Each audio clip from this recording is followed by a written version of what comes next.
Hello, listeners, and welcome to this podcast of the lightweight structure. So now we were in this podcast for the next 30 minutes or so. हम लोग बात करेंगे कि lightweight structures का अभी इस वक्त में इन द मॉडर्न टाइम्स किस तरह से इस्तेमाल किया जा रहा है और इसके क्या क्या टाइप्स हैं, क्या क्या टाइप्स हैं और किस तरह से इस्तेमाल कर रहे हैं, प्लस क्या हम लोग अपने कल्चर से जो ट्रेडिशनल वे ऑफ कंस्ट्रक्शन है और जो नए ये लाइट वेट स्ट्रक्चर से कंस्ट्रक्शन हो रही है, ये इसका हम लोग डिफरेंस आज बात करेंगे. So today's guest is Hani Asif. So hi Hani Asif, how are you? I'm good, Alhamdulillah. Thank you for having me on the podcast. इंशाल्लाह आज एक अच्छा ब्रीफ ओवरव्यू मिल जाएगा लाइट वेट कंस्ट्रक्शन में. तो आज हम हमसे पूछेंगे कि लाइट वेट कंस्ट्रक्शन जो कि लाइक सिर्फ हम लोग अभी बस बिल्कुल नया ही कल्चर में ऐड हुआ है ये कि हम लोग इसको अभी इस्तेमाल करना चाह रहे हैं. तो आप बताएं कि आपके बारे में इसकी एक्सपर्टीज़ क्या है. पहले तो ज़्यादा इम्पोर्टेंट ये है, पहले हम समझ लें लाइट वेट कंस्ट्रक्शन किस ज़ुमरे में आता है. एक एक जो रेंज है लाइट वेट कंस्ट्रक्शन की, वो कहाँ से है. लाइट वेट कंस्ट्रक्शन एक बहुत बड़ा स्पेक्ट्रम है. इसमें टेंसाइल स्ट्रक्चर्स से लेके light gauge steel structures, fabric structures, इसमें बहुत बड़ी रेंज होती है.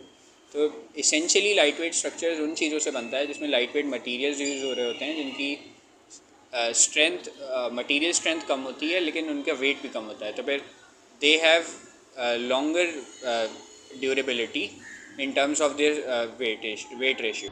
तो क्या आप ये बता सकते हैं कि ये अभी किस किस ज़िम्मे में इस्तेमाल हो रहा है.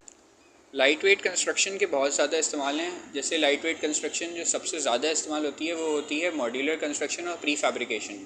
प्री फैब्रिकेशन से ये मुराद है कि जैसे जो ट्रेडिशनल वे है कंस्ट्रक्शन करने का, वो इस तरह है कि पहले आपने साइट ली, उसकी फाउंडेशन डलेंगी, फिर उसमें कॉलम्स जाएंगे, बीम्स जाएंगे, स्लैब्स जाएंगे. लेकिन जो लाइट वेट कंस्ट्रक्शन है उसमें अगर हम प्री फैब्रिकेशन में जाएं तो फिर डिज़ाइन से पहले ही, before the site is even acquired, उससे पहले आप उसको फैब्रिकेट करना स्टार्ट कर सकते हैं. आप वो दो उसमें हो सकता है. प्री फैब्रिकेशन से मुराद है कि आप सिर्फ कंपोनेंट्स बनाएं, वॉल्स बना ली, स्लैब्स बना ली है, ये सारे कंपोनेंट्स आप पहले से कंस्ट्रक्शन स्टार्ट होने से पहले बना लें, and then you take them to the site and start assembling. Secondly you can also do modular design. Modular design में ये है कि you can make entire rooms off site in a factory और समवेयर, और फिर उसको transport करके you can take them on the site and you can just assemble them there. तो हम लोग अभी जैसे लाइट वेट स्ट्रक्चर जो है, लाइट वेट कंस्ट्रक्शन अभी जैसी फील्ड वर्क में स्टार्ट हुआ है, तो हमने सबसे पहले सुना है टेंसाइल स्ट्रक्चर. आप उसके बारे में क्या कहेंगे. हमने सुना है कि tensile structure like because of tension, flexibility और लॉन्ग स्पैन के अंदर इस्तेमाल होता है. तो आप क्या राय है इस बारे में. टेंसाइल स्ट्रक्चर्स एक बहुत ज़्यादा अच्छा वो है, मतलब प्राइम एग्जांपल है एक लाइट वेट स्ट्रक्चर की एबिलिटी का. लाइट वेट स्ट्रक्चर्स का जो कोर पॉइंट है उसकी वर्सेटैलिटी है. आप टेंसाइल स्ट्रक्चर्स की एग्जांपल दे रहे हैं. टेंसाइल स्ट्रक्चर में आप उसका इस्तेमाल स्टेडियम्स में देखेंगे, आप पवेलियंस में देखेंगे, आप उसे एग्जीबिशन स्पेसेस में देखेंगे, क्योंकि वो एक तो वो बन भी जल्दी जाता है, उसकी लेबर इंटेंसिव नहीं है, और दूसरा उसमें the design liberty you can take is enormous. तो फिर आप उसमें वो चीज़ें कर सकते हैं जो आप ट्रेडिशनली नहीं कर सकते. You can have fluid and dynamic facades and all that while क्या बोलते हैं, depending on the traditional structural techniques. तो फिर अगर हम टेंसाइल स्ट्रक्चर्स की बात करते हैं तो फिर वो आपको ये लिबर्टी देते हैं कि आप ज़्यादा से ज़्यादा डिज़ाइन एक्सप्लोर कर सकें. तो क्या हम लोग सिर्फ ये डिज़ाइन के अंदर इस्तेमाल कर सकते हैं या किसी और स्ट्रक्चर के अंदर भी इस्तेमाल हो रहा है. ग्लोबली वाइज आप बताइए कि इसको हम कैसे इस्तेमाल कर रहे हैं. जैसे अभी रिसेंटली ये फीफा के लिए और बहुत सारे जो इंटरनेशनल स्पोर्ट्स होते हैं उसके जो स्टेडियम्स होते हैं उनमें बहुत ज़्यादा लाइट वेट स्ट्रक्चर्स का इस्तेमाल होता है. जैसे टेंसाइल स्ट्रक्चर्स की एग्जांपल है, उसमें जो स्टेडियम के शेड्स होते हैं and all that, these can be lightweight structures because they are easily made and they have a very large span. तो फिर उनकी मटेरियल स्ट्रेंथ बहुत ज़्यादा होती है, वेट इतना होता नहीं है. तो फिर दे can be used in over Hanks and all that. तो फिर वो उस कंस्ट्रक्शन टेक्निक की एबिलिटी है कि आप उसे इसमें ऑप्टिमाइज़ कर सकते हैं. अगर आप फॉर एग्जांपल जो ट्रेडिशनल वे है आप उसके ज़रिए करेंगे तो फिर मे बी आप इतने बड़े ओवर हैंग्स नहीं बना सकते जैसे आपको स्टेडियम में चाहिए होते हैं फॉर इंस्टेंस. जैसे हम लोग ग्लोबली हम लोग बात कर रहे थे कि लाइट वेट स्ट्रक्चर का किस तरह से बात होगी ग्लोबली वाइज के अंदर। तो अब हम थोड़ा सा आगे बढ़ते हैं। जैसे हम लोगों ने सुना है कि टेंसाइल स्ट्रक्चर के हमने अभी बारे में सुना। नेक्स्ट हम लोग इस पर गुजरेंगे कि what is the strength of the steel. Okay, so आप बताएं। हमने सुना है कि स्टील जो है बहुत फ्लेक्सिबल मटेरियल है। हम लोग इसको लाइक लार्ज स्पैन्स में इस्तेमाल करते हैं और लाइक हाई राइज बिल्डिंग्स में हम लोग इस्तेमाल कर सकते हैं। कैन यू टेल मी के वाई एंड हाउ? बड़ा अच्छा सवाल है। लाइट वेट कंस्ट्रक्शन में जो प्राइम वो है वो स्टील है। स्टील का फ़ायदा ये है, स्टील एक फ्लेक्सिबिलिटी प्रोवाइड करता है और स्ट्रेंथ प्रोवाइड करता है। तो फिर उसका जो बैलेंस है वो बहुत अच्छा है कि जैसे वेयर हाउसेस में, इंडस्ट्रियल जोन्स में जब आपको बहुत बड़े बड़े स्पैन्स कवर करने होते हैं तो फिर उसमें स्टील बहुत हेल्प करता है, क्योंकि वो सैग नहीं करता because it's flexible, yet it can handle the structural loads. तो फिर वो बड़े बड़े स्पैन्स कवर कर सकता है। फिर उसकी वर्सेटाइलिटी बहुत ज़्यादा है। लेकिन हम लोग स्टील के बारे में सुनते हैं कि वैसे स्टील नहीं, हम लोग मेटल्स के बारे में सुनते हैं कि जैसे हमने उस मटेरियल को जैसे पतला करते हैं या फ्लेक्सिबिलिटी की तरफ जाते हैं तो उसकी स्ट्रेंथ कम हो जाती है। तो doesn't it produce a redundant answer या सॉल्यूशन इन द कंस्ट्रक्शन, या इसका क्या आपने इसका कोई सॉल्यूशन है इसका? स्टील का फ़ायदा ये है कि as compared to different metal, जैसे नॉर्मल आयरन वगैरह यूज़ होता है, स्टील इज़ एन एलॉय। और वो उसका कॉम्पोजिट है ही ऐसा कि आप उसे जितना भी वो करते हैं, जैसे लाइट गेज स्टील जो होता है वो अपनी इतनी ज़्यादा स्ट्रक्चरल एबिलिटी लूज़ नहीं कर देता कि वो डिसफंक्शनल हो जाए। तो फिर अगर हम किसी क्या कहते हैं कंस्ट्रक्शन साइट पे उसे यूज़ कर रहे हैं, फिर you will have to calculate the structural load, उसके हिसाब से आप लाइट वेट स्टील करते हैं। अगर वो एक तो सफिशेंट वेट सपोर्ट कर सकता है फिर कोई मसला नहीं है, फिर वो उसे सपोर्ट कर सकता है। मसला उसमें तब आता है कि अगर आपकी कोई बहुत बड़े स्पैन्स हैं और आपने इनफ क्वालिटी का या इतने गेज का स्टील इस्तेमाल नहीं किया हुआ, तो फिर उसमें कुछ स्ट्रक्चरल फॉल्ट्स आ सकते हैं।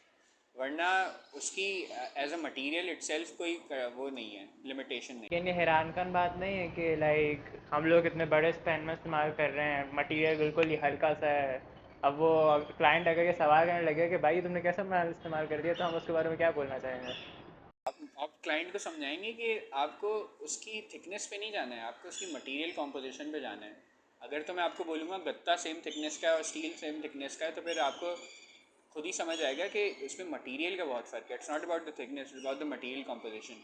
अगर तो हम सिर्फ स्टील की बात करें, steel can handle this 10 times as much load as a simple concrete one. तो फिर अगर हम उसकी यूजुअली स्टील कंस्ट्रक्शन सिर्फ स्टील कंस्ट्रक्शन नहीं होती, जो लाइट गेज स्टील कंस्ट्रक्शन है वो कॉम्पोजिट कंस्ट्रक्शन में आता है। तो फिर कुछ एलिमेंट्स उसके ट्रेडिशनली जो कंक्रीट वाले होते हैं और जो उसके साथ उसे कॉम्पोजिट इस तरह करते हैं कि उसमें लाइट गेज स्टील इस्तेमाल करें। तो फिर वो फंक्शन टू फंक्शन वेरी करता है। अब जैसे आप लाइट गेज स्टील की बात कर रहे हैं तो सिर्फ उसमें इंडस्ट्रियल वो नहीं, आप उससे हाउसेस बना सकते हैं, आप उससे कैफ़ेज़ बना सकते हैं। वो बहुत वर्सेटाइल है। बस उसका ये है कि it can be a little expensive, क्योंकि वो थोड़ा मटेरियल इटसेल्फ थोड़ा महंगा है, प्लस उसका जो लेबर है दैट्स नॉट रेडिली अवेलेबल। तो जो नॉर्मल मजदूर है they might not be comfortable with using steel और उनको इतनी नॉलेज ना हो, तो फिर you have to get skilled labour ताकि आप ये काम सफिशेंटली एग्जीक्यूट कर सकें। एक प्राइवेट सवाल है। अब वो अगर एक मजदूर मतलब जैसे एक मैं ठेकेदार बना हुआ हूँ, अब मेरे पास क्लाइंट आ रहा है, वो मुझे कह रहा है कि यार ये मुझे एक बड़ी सी बिल्डिंग बनानी है। तो अब मैं उसको बोलूँ कि लाइट वेट स्ट्रक्चर करते हैं क्योंकि फ्लेक्सिबल है वो है। अब मैंने अगर उसको बताना है तो मैं उसको किस तरह से बताऊँ? वो तो मुझे बोलेगा कि भाई ये तो क्या लगा रहा है ये। ट्रेडिशनली तो वो तो लाइक हम लोग कॉलम्स का सिस्टम बना के उसको बड़ा सा एक वेयर हाउस सिस्टम बना सकते हैं। स्टील का क्या करेंगे? आप उसको सिंपल, इसका जो एनालिसिस है वो बहुत सिंपल है। पहले आपको क्लाइंट को एक वो देना है कि पहले आपका फंक्शन क्या है। जो मटेरियल और कंस्ट्रक्शन टेक्निक की डिसीजन है वो इसी पे डिपेंड करता है। आपका स्केल, आपका फंक्शन, लास्टली आपकी मतलब साइट कंडीशन। अगर तो आप किसी ऐसी जगह पे काम कर रहे हैं कि जहाँ पर स्टील पहुँचाना ही बहुत मुश्किल है, तो ऑब्वियसली आप वहाँ स्टील इस्तेमाल नहीं करेंगे। अगर आपका बजट अलाउ नहीं करता तो आप स्टील इस्तेमाल नहीं करेंगे। लेकिन अगर तो आपकी साइट बहुत छोटी है तो आप स्टील इस्तेमाल नहीं करेंगे क्योंकि वो आपके लिए नहीं है। लेकिन जिन कंडीशंस में, जैसे वेयर हाउसेस की मैंने एग्जांपल दी है, वहाँ पर स्टील का बहुत अच्छा इस्तेमाल हो सकता है। स्काई स्क्रेपर्स में स्टील का बहुत अच्छा इस्तेमाल होता है क्योंकि वो उसका स्ट्रक्चरल लोड भी सपोर्ट कर सकते हैं, प्लस वो आपको डिज़ाइन वाइज बहुत लिबर्टी देते हैं कि आप उसको मैनिपुलेट कर सकते हैं। अच्छा, अभी आपने कहा कि हम इसको स्काई स्क्रेपर्स के अंदर इस्तेमाल कर सकते हैं। ये बता सकते हैं कि कैसे कर सकते हैं? क्योंकि हम लोग तो फ्लोर बाय फ्लोर सिस्टम होता है ना, तो वो वज़न कैसे, लाइक वो तो वैसे ही उसका वज़न हल्का है। मुझे तो लगता है कि क्योंकि वो हल्का होता है, फ्लेक्सिबल होता है, तो सैगिंग या बेंड तो होगा ही होगा। तो क्या अगर हम स्काई स्क्रैपर खरीदें तो एक्सीडेंट नहीं होंगे?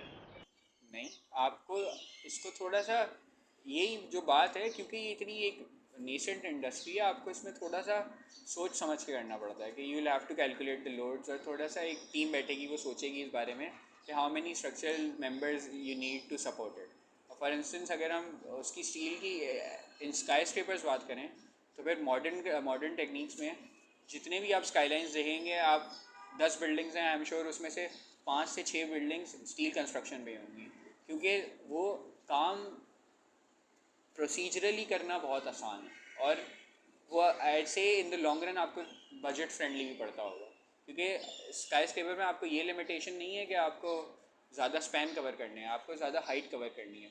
फिर वो आपकी फाउंडेशंस में भी बहुत हेल्प करता है, वो आपको वेट डिस्ट्रीब्यूशन करने में बहुत हेल्प करता है। तो फिर स्टील की आप मटेरियल वाइज इतनी लिमिटेशन ना समझें, वो बस ये है कि जो स्टील की एग्जीक्यूशन है ना, वो थोड़ी सी ट्रिकी हो सकती है, इन द सेंस कि वो इतनी सिंपल नहीं है।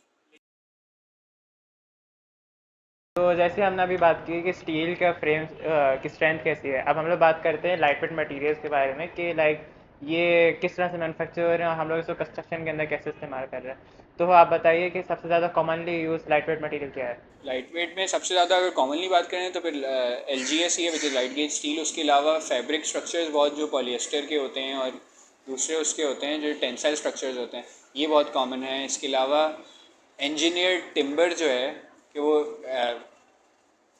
आर्टिफिशियली टिम्बर के कॉम्पोजिट्स बनाते हैं which are more structurally stable, और वो इतने कार्बन फुटप्रिंट भी उनका इतना नहीं होता, तो फिर दे आर स्ट्रॉन्ग स्टडी और इतने लाइट वेट होते हैं कि आप उनमें ज़्यादा स्पैन्स कवर कर सकते हैं, और मटीरियल स्ट्रक्चरल वेट उनका इतना नहीं होता। तो फिर ये सारे जो मटीरियल्स हैं, ये एक अभी एक इंडस्ट्री इनकी बूम नहीं की है इतनी, लेकिन एक अभी जो फाउंडेशन इसकी ले हो गई है, इससे हमारे पास बहुत वैरायटी आ गई है मटेरियल्स की। तो हम आर्टिफिशियल से लेके कम्प्लीटली नेचुरल से उस पर यूज़ कर सकते हैं। जैसे CLC ब्लॉक्स होते हैं, जैसे क्या कहते हैं। मैंने इस बारे में सुना है, एस्बेस्टोस शीट कह रहे होंगे शायद आप। और क्या होता है? इसके अलावा आप जो नॉर्मली कंस्ट्रक्शन देखते हैं जो फॉरेन एरियाज़ में होते हैं, स्पेशली अगर हम सिर्फ पाकिस्तान की इंटरनेशनली बात नहीं करें, सिर्फ नेशनली बात करें, हंजा में और जो नॉर्दर्न एरियाज़ हैं पाकिस्तान के, वहाँ पर लाइट वेट कंस्ट्रक्शन बहुत ज़्यादा होने लगी है, क्योंकि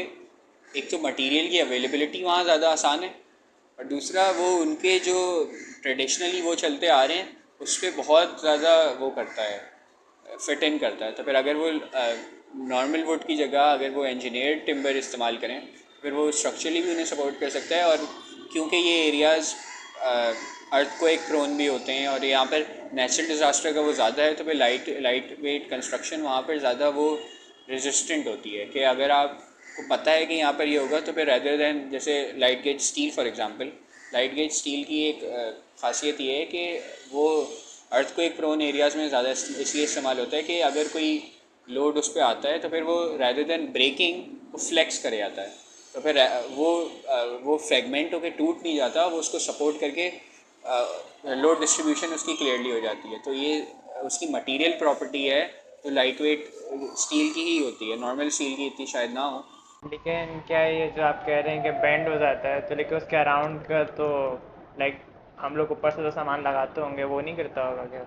मतलब उसकी इलास्टिसिटी ये है कि वो बेंड होके फिर वहीं नहीं रहता, फिर वो अपनी वापस जो ओरिजिनल फॉर्म होती है वो रिटेन कर लेता है। तो फिर वो अगर तो उस पर कोई सडन कोई ब्लंट फोर्स आ रही है, तो वो उसको रेजिस्ट करता है, और फिर वो उससे वापस अपने फॉर्म में आ जाता है। तो इसके अलावा आप ये बता सकते हैं कि रीजनली इन पाकिस्तान खास तौर पर जहाँ पे मैं, तो वहाँ हम कौन कौन से इलाकों में किस तरह का लाइट वेट मटेरियल अगर इस्तेमाल कर सकते हैं? लाइट वेट मटीरियल से अगर हम बात करें तो एक बहुत ब्रॉड रेंज है। अगर हम ट्रेडिशनली बात करें तो फिर light weight construction is not a new thing. अगर हम ट्रेडिशनली भी देखें, जो गांव देहात में इस्तेमाल होता है वो बहुत हद तक लाइट वेट कंस्ट्रक्शन के ज़ुमरे में आता है, क्योंकि आप वहाँ देखेंगे वहाँ हैच का इस्तेमाल बहुत ज़्यादा है। हैच आपको थोड़ी सी वो क्या बोलते हैं, ट्रेडिशनल लगती है, थोड़ी सी कंजर्वेशनल लगती है, लेकिन उसकी जो मटेरियल प्रॉपर्टीज़ हैं वो बहुत ज़्यादा हैं। वो आपको इंसुलेशन प्रोवाइड करती है, उसका वेट इतना ज़्यादा नहीं है, वो आपको थर्मल रेजिस्टेंस से बचाती है। वो अगर तो वहाँ पर बारिश बहुत ज़्यादा है, प्रेसिपिटेशन का मसला है, तो फिर अगर आप उसकी इनफ सफिशेंट थिकनेस दें तो फिर उसके अंदर मॉइस्चर भी पोर इन नहीं करता। तो फिर ये लाइट वेट मटीरियल्स हैं जो सालों साल यूज़ होते आ रहे हैं। उनके वो छोटे हट्स जो होते हैं वो इसी के थैच के बनते हैं, उनकी रूफ थैच रूफ होती हैं, which is a light weight construction method. वो उसे सालों से यूज़ करते आ रहे हैं। अगर हम उन्हीं को थोड़ा सा इम्प्रूव करें और उन्हीं की जो मटेरियल प्रॉपर्टीज़ हैं उनको एक्सप्लोर करेंगे, इस पर और कितना काम हो सकता है, तो हम बहुत सारी चीज़ें कर सकते हैं। जैसे वहाँ मड ब्रिक्स की अगर वो हो रही है तो फिर उस पर कितना ज़्यादा हो सकता है, ये सारी चीज़ें। बात सुनी है गाँव के अंदर खास तौर पे वो लाइक सैलाब आ जाते हैं, अक्सर अगर फ्लडिंग हो जाती है, तो light weight structure can withstand, अगर हम उसको टेक्निक्स क्या होंगी कि हम उसको withstand in its culture, like flooding से बच सकें, डिज़ास्टर से भी अगर आप कह रहे हैं कि वो डिज़ास्टर प्रोन हो सकता है, तो हम कैसे कर सकते हैं? जैसे मैं स्टील का कह रहा था, स्टील की ये बड़ी अच्छी है। एक तो वो होता है कि रोलर फाउंडेशंस दें अगर आपको अर्थक्वेक प्रोन एरिया का है। उसके अलावा स्टील के ये फ्लेक्सिबिलिटी वाली बात है कि अगर अर्थक्वेक प्रोन एरियाज है तो वहाँ पर स्टील कंस्ट्रक्शन ज़्यादा फेवरेबल होती है, क्योंकि वो उस मटेरियल उस फोर्स को रेजिस्ट कर पाता है और उसको रिटेन कर लेता है। अगर तो उस पर लेट से अगर अर्थक्वेक आ भी रहा है, इतने ज़्यादा मैग्नीट्यूड का नहीं है, तो फिर वो उसको रिटेन कर लेगा, पूरा जो घर है वो कोलैप्स नहीं करेगा। हो सकता है कि थोड़ा सा हिले झुले बेंडिंग आ जाए, लेकिन वो पूरा कोलैप्स नहीं करेगा। तो फिर इसमें जान जाने का ख़तरा बहुत कम हो जाता है। तो फिर एक हद तक ही आप कर सकते हैं, लेकिन रिलेटिवली एक नॉर्मल कंस्ट्रक्शन से ये वाली कंस्ट्रक्शन वो ज़्यादा है। और दूसरा, जैसे आप उसकी जिक्र कर रहे हैं, तो ये इसकी एक अच्छी बात मैं बता दूँ, लाइट वेट कंस्ट्रक्शन का जो मेन सेलिंग पॉइंट है वो उसकी ईज़, एक्सेस और स्पीड है। अगर तो हम नॉर्मल ट्रेडिशनल रूट पे जाते हैं तो कंस्ट्रक्शन का ये मसला है, construction is an excruciating process, it takes a lot of time. लेकिन अगर हम लाइट वेट कंस्ट्रक्शन करते हैं, जो टेम्प्रेरी रेफ्यूजीज़ को चाहिए होती हैं कि अगर फॉर एग्जांपल कोई नेचुरल डिज़ास्टर हो गया है या कोई असाइलम से कोई आया हुआ है जो लोगों को अकोमोडेट करना है, तो इन चीज़ों में light weight construction can be very helpful. कि जल्दी से घर बनाने हैं, लोगों को अकोमोडेट करना है, लिविंग नहीं है इनके पास, तो फिर लाइट वेट कंस्ट्रक्शन के थ्रू हम लोग बहुत टेम्प्रेरी हाउसिंग बना सकते हैं जो स्टील में होती है। फॉर एग्जांपल हमारे एनईडी में ही जो मेन कैंपस में हुआ है, that is a example of light weight steel construction housing. अगर इसे फुल स्केल पे करें, that can be affordable and it can be very easily. अगर वो 2 हफ्तों में बन सकता है, सिर्फ एक सिंपल सा हाउस, अगर हम उसे थोड़ा कॉम्प्लेक्स भी कर दें तो फिर उसकी प्रोडक्शन लाइन आप सोचें कितनी जल्दी आसानी से हो जाएगी। तो अगर लेट से अल्लाह ना करे कोई नेचुरल डिज़ास्टर होता है कंट्री में और लोगों को अकोमोडेट करना है, रेफ्यूजीज़ आने हैं, जो फ्लड अफेक्टेड पीपल होते हैं, उन लोग को फ़ॉरेन हाउसिंग देनी होती है, तो फिर उसमें हम लोग उन्हें नए घर बनाने का अगर बोलेंगे कि 4 महीने रुक जाएं आपका घर बन रहा है, दैट्स नॉट नाइस। आपको उन्हें फ़ॉरेन अकोमोडेट करना होता है, तो फिर इसमें light weight construction can help them a lot. आप मुझे ये बता सकते हैं कि लाइट वेट स्ट्रक्चर्स हम लोग कहाँ कहाँ इस्तेमाल कर सकते हैं? कंस्ट्रक्शन आप बहुत सारी चीज़ों में इस्तेमाल कर सकते हैं। आपने अगर तो छोटे स्केल पे करना है तो फिर आप अपने घर से स्टार्ट कर सकते हैं कि मैं नॉर्मल वो नहीं करूँगा, मैं लाइट वेट स्टील इस्तेमाल करूँगा, मैं कंक्रीट पे नहीं जाऊँगा क्योंकि उसका कार्बन फुटप्रिंट ज़्यादा है, लाइट वेट स्टील का थोड़ा सा कम है। आप अगर कोई इंडस्ट्रियल जोन कर रहे हैं तो फिर उसमें तो बहुत फेवरेबल है कि आप लाइट वेट स्टील करें, क्योंकि आप जब इतने बड़े स्पैन्स कवर कर रहे होते हैं तो फिर उसमें आपको चाहिए यही कि कोई स्ट्रॉन्ग बट लाइट मटेरियल हो। अगर हम ट्रेडिशनली करेंगे तो फिर इतने ज़्यादा एरियाज़ वो कवर नहीं कर सकते, क्योंकि आपको जब इतने 100 फीट कवर करने हैं, it is a long span and you need that material strength. आप उसे किसी भी उसमें कर सकते हैं। आप जैसे ऑफिसेज बनते हैं, ऑफिस इज़ अ वो हमेशा अकोमोडेटेड नहीं है, वहाँ पर यूज़ केस डिफरेंट है। लेकिन ऑफिसेज की भी लाइट वेट कंस्ट्रक्शन की यही वर्सेटैलिटी है कि आप उसे मल्टीपल चीज़ों में इस्तेमाल कर सकते हैं। आपको ऑफिस बनाने, कैफ़ेज़ बनाने, रेस्टोरेंट्स बनाने, इसमें सब इस्तेमाल हो सकता है। तो हम लोग अब इस नेक्स्ट टॉपिक बात करते हैं कि इसकी manufacturing techniques of the light weight structure. So tell me about कि how do we manufacture these materials? Lightweight structures की जो लाइट वेट कंस्ट्रक्शन की जो कॉमन टेक्निक्स हैं, firstly there is prefabrication. उसमें आप डिज़ाइन पहले करते हैं और उसको पहले से ही कटिंग और मशीन टूल्स, जिसमें सीएनसी और जो मशीन बेस्ड कटिंग होती है, इसमें मैनुअल लेबर इतना नहीं लगता, तो इंट्रिकेट डिज़ाइन बन सकते हैं। और कॉम्प्लिकेटेड जो इसमें परफोरेशंस करनी होती हैं, फॉर एग्जांपल जैसे फसाड स्ट्रक्चर्स में होता है, तो जो सेकेंडरी स्किन होती है वो इसी के थ्रू होती है कि आपको जो प्री फैब्रिकेटेड पहले से मटेरियल है that is specific to site and specific to design, तो फिर वो depending on the site and depending on the type of construction you doing, वो उसके हिसाब से चेंज होती रहती है। तो आप उसी के हिसाब से मोल्ड्स बनाते हैं, उस मोल्ड्स के हिसाब पर कास्टिंग होती है, और इसी प्रोसेस के थ्रू सारी प्री फैब्रिकेशन होती है। तो प्री फैब्रिकेशन के बाद उसका अगला स्टेप है असेंबलिंग का। ये सारे ट्रांसपोर्ट होते हैं उस पर, और फिर ट्रांसपोर्ट होने के बाद वहाँ पर ऑन साइट ये सारे जो मॉड्यूल्स होते हैं ये एक साथ असेंबल हो जाते हैं। तो ये एक साथ असेंबल हो गए तो फिर इसमें आपको टाइम बहुत बच जाता है। तो rather than doing it on site, you can do it otherwise. What if it's on site?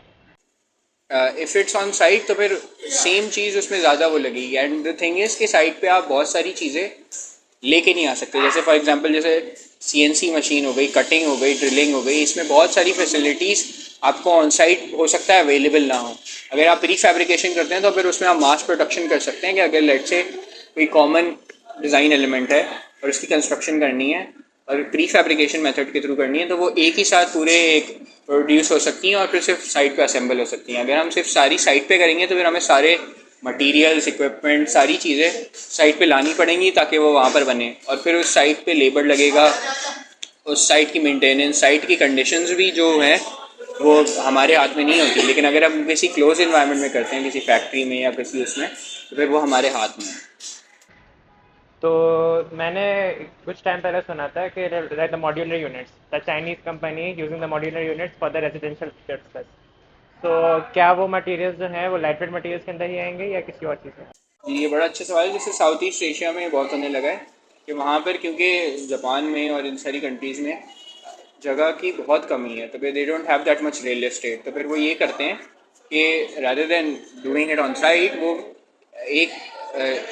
एक प्रोसेस है, उसके थ्रू सारी प्री फैब्रिकेटेड पूरे मॉड्यूल्स बन जाते हैं पूरे कमरों के, तो they can be just installed on site. तो फिर आपको एक फुटप्रिंट मिल गया आपके प्लॉट का, and then you can design it off site. एक फैक्ट्री में बनता है, उसमें सारे जितने भी कंपोनेंट्स हैं वो सारे एक साथ बनेंगे।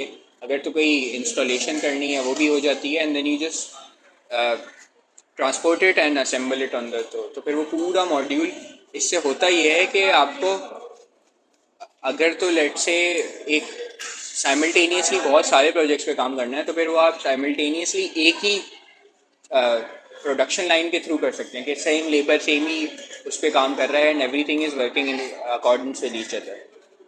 तो लाइक इसका कोई स्टेप है, step by step process on the site, या लाइक जिस तरह से एलजीएस का जो होता है, एलजीएस का बताइए कि लाइक हम लोग उसको प्री फैब्रिकेटेड मटीरियल्स को डिसअसेंबल करके साइट पर लाते हैं, उसके बाद फिर क्या करते हैं?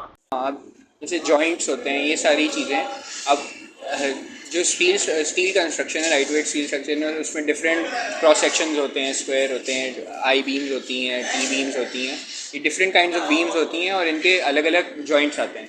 तो इन एक्सपेंशन जॉइंट्स और ये सारी जो उसकी साइंस है वो सारी प्री फैब्रिकेशन में ही आ जाती है कि आपको you have the design in mind, तो फिर आप उसको पहले ही डिज़ाइन करके उसके सारे जो स्पेसिफिक डिटेल्स होती हैं वो फिगर आउट कर लेते हैं। आप बस साइड पे लाके उसके कंपोनेंट्स और उसके जॉइंट्स को वहाँ पर असेंबल कर लेते हैं। rather देन हमारा जो ट्रेडिशनल राउट है उसमें ये होता है कि हम लोग सारे, जब स्लैब की पोरिंग होती है, कंक्रीट जलेगा, बीम जलेगा, तो फिर उसमें बहुत ज़्यादा on the spot figure out करना पड़ता है। इसमें यह है कि you have the joint figure out, you have the components figure out, तो आपको पता है आपको किस किस्म का स्टील यूज़ करना है, किस किस्म की बीम यूज़ करनी है स्टील की, तो फिर ये सारी चीज़ें आपको बहुत हेल्प करती हैं। तो हम लोग पाकिस्तान के बारे में आप बताएं, पाकिस्तान में कौन कौन से लाइट वेट स्ट्रक्चर्स हैं? जैसे पाकिस्तान में फॉर एग्जांपल लाहौर में जो डॉल्फिन का एग्जीबिशन है, it has the largest geodesic dome in Pakistan. इसके अलावा इस्लामाबाद में they have built the largest arch वो as an exhibition space, as an event space act करती है, तो they are versatile in their function as well. उसके अलावा अगर पाकिस्तान की हम लोग जैसे कराची की बात करें, मोस्टली ये वाली कैपिटल सिटीज़ में ही है क्योंकि अभी इंडस्ट्री इतनी डेवलप नहीं हुई है। तो कराची में जो एक्सपो है इसमें टेंसाइल स्ट्रक्चर्स का इस्तेमाल होता है which are use in like I think polyester में और बाकी भी और मटेरियल्स होते हैं, तो फिर उसके लिए जो टेंसाइल स्ट्रक्चर्स यूज होते हैं। अदर देन दैट अगर तो हम नॉर्दर्न एरियाज़ की बात करें, वहाँ पर बालाकोट में अर्थ को एक रेजिस्टेंट एक कैंप्स जो बने हुए हैं, they are made using light gauge construction steel, तो फिर उसका मेथोडोलॉजी वहाँ पर अप्लाई हो जाती है। तो फिर ये साइट टू साइट वेरी करता है और दूसरा फंक्शन टू फंक्शन भी वेरी करता है। तो अगर उसकी एप्लीकेशन हम अगर देखें तो इट्स वेरी ब्रॉड, लेकिन हमें उसको फंक्शन के हिसाब से देखना पड़ता है। सो लाइक आप क्या सोचते हैं पाकिस्तान के अंदर ये विल द प्रोसेस, मतलब इन चीज़ों का लाइट वेट स्ट्रक्चर्स का कंस्ट्रक्शन विल वेरी या इन कंटिन्यूएशन या decline?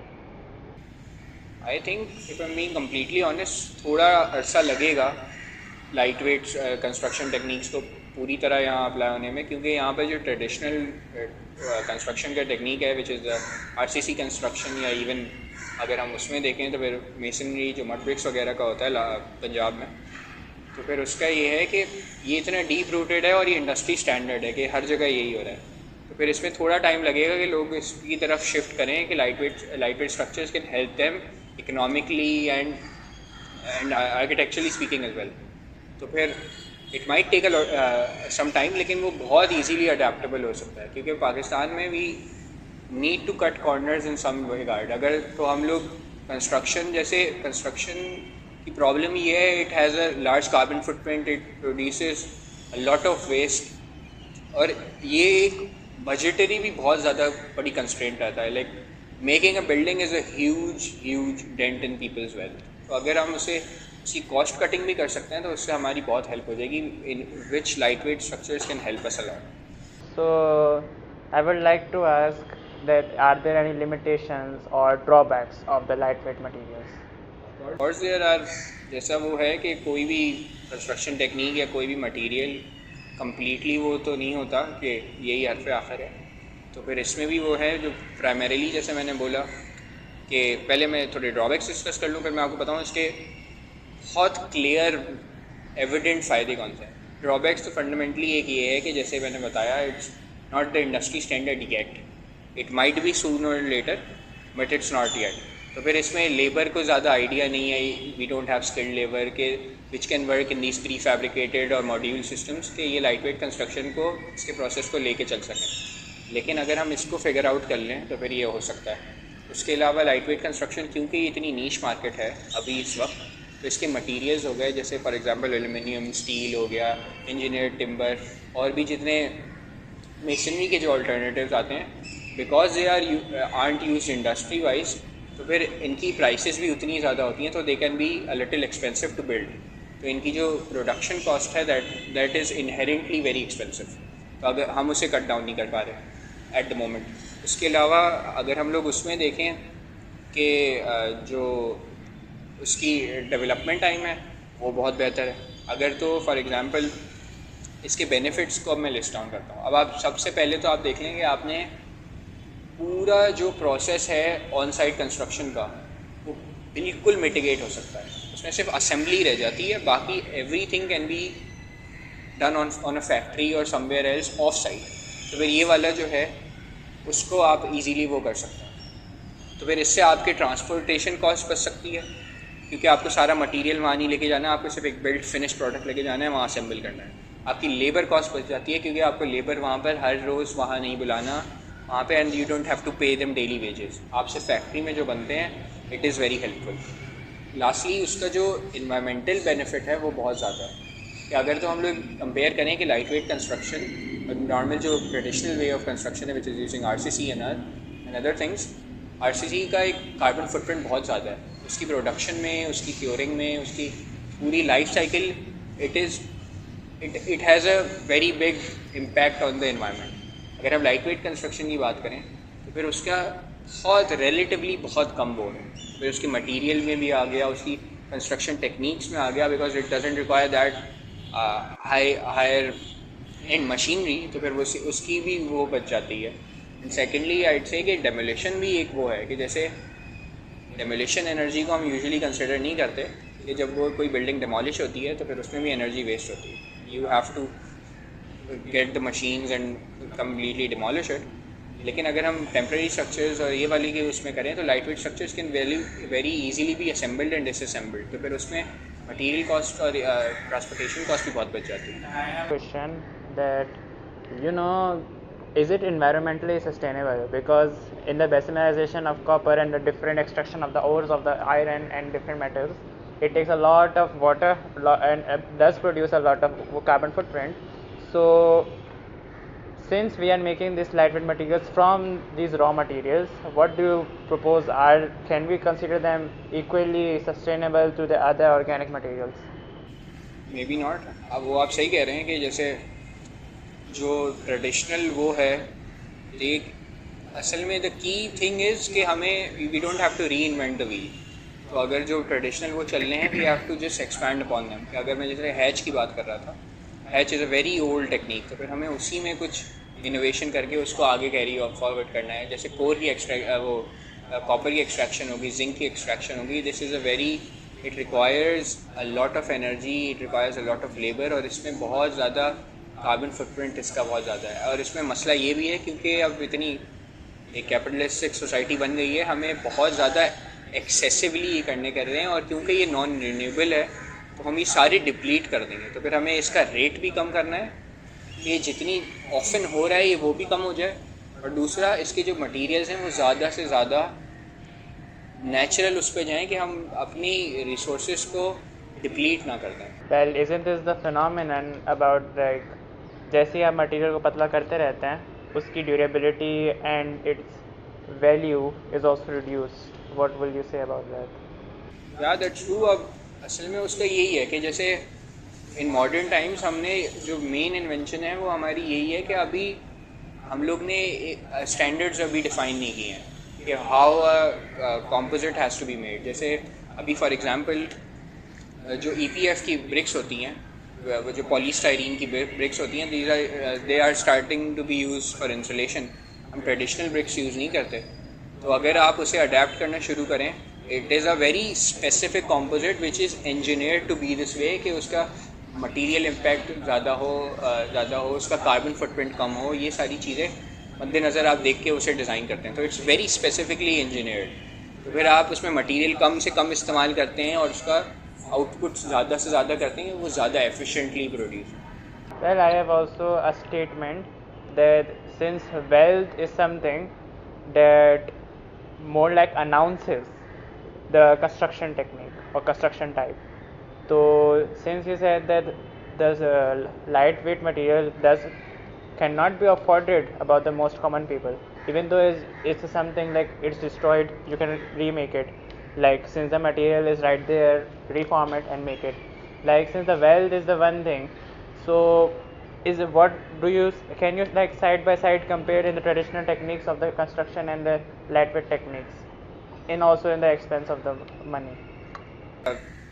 Obviously money is a very big factor in all this. So if you were to compare traditional and conventional methods of building a house and construction techniques as compared to lightweight construction, at this point in the industry, it's far superior and far cheaper and more inexpensive to go with the traditional route, because the industry is not catering the everyman. So if we don't incorporate it, the rates will never go down.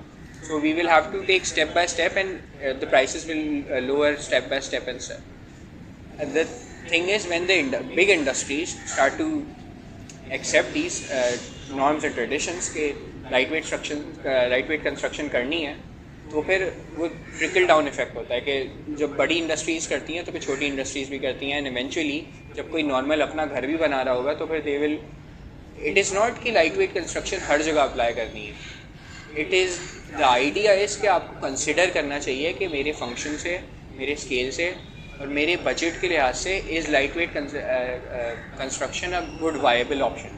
अगर तो हो सकता है then you should always go for it. अभी ये है कि budget wise it might not be that suitable कि अगर एक कॉमन मैन है उसको वो लाइट वेट कंस्ट्रक्शन करानी है, he might not be able to do it because the industry standards for it are much expensive. Well, this ends for our podcast, and hope you have learned about the construction techniques with our guest. And thank you for telling us such knowledgeable information. Thank you for having me.